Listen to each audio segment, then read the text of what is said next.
Today, I'll be buying, building, and upgrading the newest LEGO Star Wars set, the UCS Jabba Sail Barge, and don't worry, you can too. Here we go! But first off, I need to sell my kidney to get this thing, because yeah, the price sucks. It's $500. I stayed up until midnight on October 3rd to secure myself this set, because unfortunately, I couldn't skip class to buy it on the store at day one.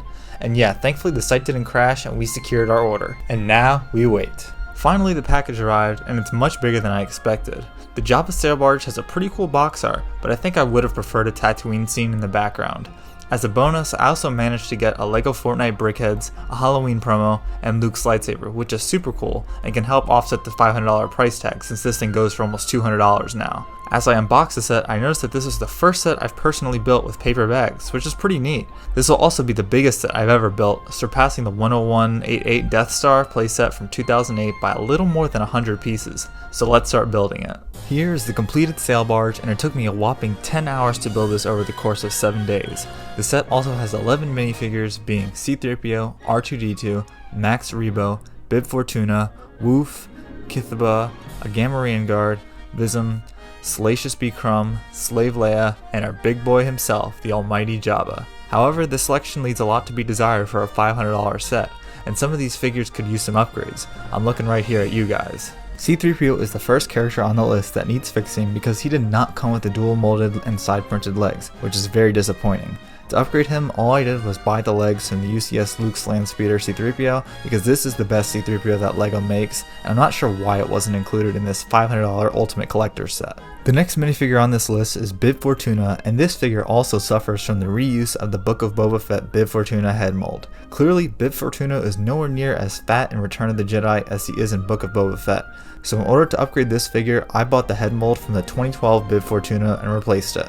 Now he looks so much better and much more accurate to the film, but you can see the double-sided face in the back, but that doesn't bother me as much as the inaccuracy does. Now I don't think anyone knew what LEGO was thinking here when they made Salacious B. Crumb without pupils, and I hate to say it, the old one is better because it does have pupils. However, I really don't feel like spending $45 on a single piece, so instead I drew black dots on the new one, which can be washed off if you want, and it looks so much more accurate now. Totally worth it. Just imagine if Jabba had no pupils. That would have been awful. Now one of the most controversial figures made in LEGO Star Wars history and perhaps LEGO history is Slave Leia. And to be honest, LEGO did a great job with the upper 60% of this figure. The hairpiece is amazing in my opinion. However, much like the controversy of the character itself, the leg piece is quite controversial. And it was hard to come to a conclusion, so hear me out. I looked at Slave Leia herself in the source material, and yes, her cloth does cover behind her, so printing the back is not a bad idea in my opinion. However, the sides should most definitely not be printed because it's clear she is not covered there. So you just have to pick whatever legs you choose. I just didn't feel like spending any more money for a piece that's not fully accurate. Now onto the sail barge, which is absolutely massive and it's actually quite difficult to fit this thing in my recording studio because of how long it is. It's very impressive on the outside and displays very well from all angles. The top of the deck is very detailed with a couple of gunning stations on the sides and the cannon that was used to destroy the sail barge. It's very spacious and there are a lot of spaces to display minifigures, and that leads me to another upgrade, which is adding some Weequay Skiff guards to the top. This set is huge and I would have definitely liked to see more of Jabba's thugs included at the least, especially since there's plenty of room for them. Now for the interior of the set, which is where this thing really shines. To access it, you will need to pull down the side panel and remove this top part, which is optional. It's not connected by any studs either, which is nice. Starting in the front, we have the cockpit and 2 chairs where you can place some minifigures in, and there's some nice control panels, which are stickers. There's also a sliding door that leads into the next room. This next room has a jail cell and stores a bunch of weapons like rifles, spears, and axes, as well as some ladders which lead to the top of the deck. And while exploring the sail barge, I got captured for a little bit, but eventually I escaped out the back side. The third room is the kitchen, and it is absolutely amazing. You have some recipes on the wall and lots of cooking materials like pots, pans, and utensils, as well as a piece of chicken and a bone, which I guess is the remains of another piece of chicken. And lastly, there's another ladder that leads to the top of the deck. Definitely a top tier room. The fourth room is Jabba's room, which has a spot to put Jabba, and Slave Leia can sit right next to him. Jabba has a little drink off to the side, and behind him there's a secret chest where you can find a chain to attach Princess Leia to. I'm happy that this was included to maintain accuracy of the film, because you never know what could happen with this these days. And lastly is Max Rebo's room, where he plays the Red Ball Jet keyboard, which you can easily remove. And if you didn't know, I'm actually pretty similar to Max Rebo. Let me show you a clip.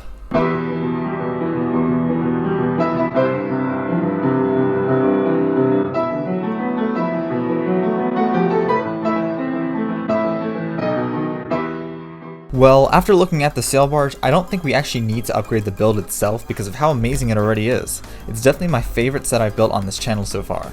However, even with the minifigure upgrades, the set is still missing something, and that's obviously the desert skiff and the Sarlacc pit, and a bunch of characters which are somehow not included in this $500 set.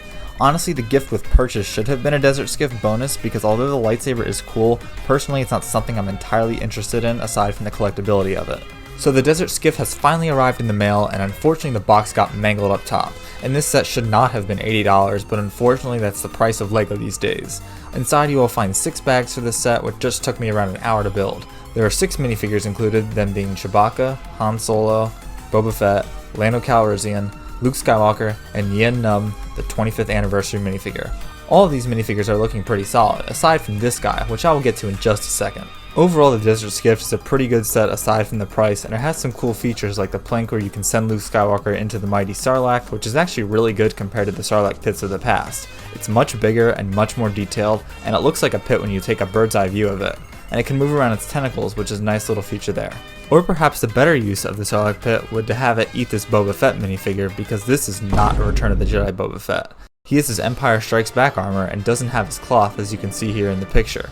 To upgrade this figure, I bought the Return of the Jedi Boba Fett minifigure from the previous Desert Skiff set, which included the cloth pauldron and the correct color armor. Unfortunately, it does not have arm printing, but I can give it a pass on this since it's still much more accurate. And the last thing I did was switch the headpieces, because apparently the 2016 one came with the angry clone face. However, the Desert Skiff lacks some other figures, some more of Jabba's thugs.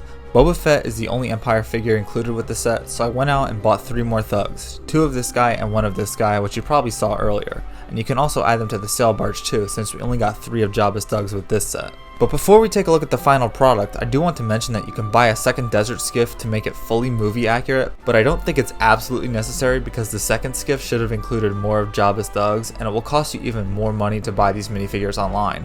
I think LEGO should have included one in the sail barge itself, to be honest. So do I think it's worth buying another?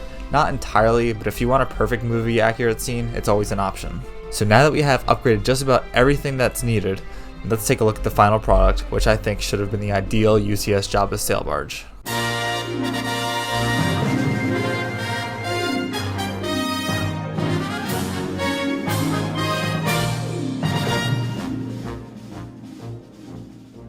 If the set was released like this, I believe that this could have went down as one of the greatest UCS sets of all time. Although the original set isn't bad by any means, there could have been some easy improvements to make the set better and justify the $500 price tag.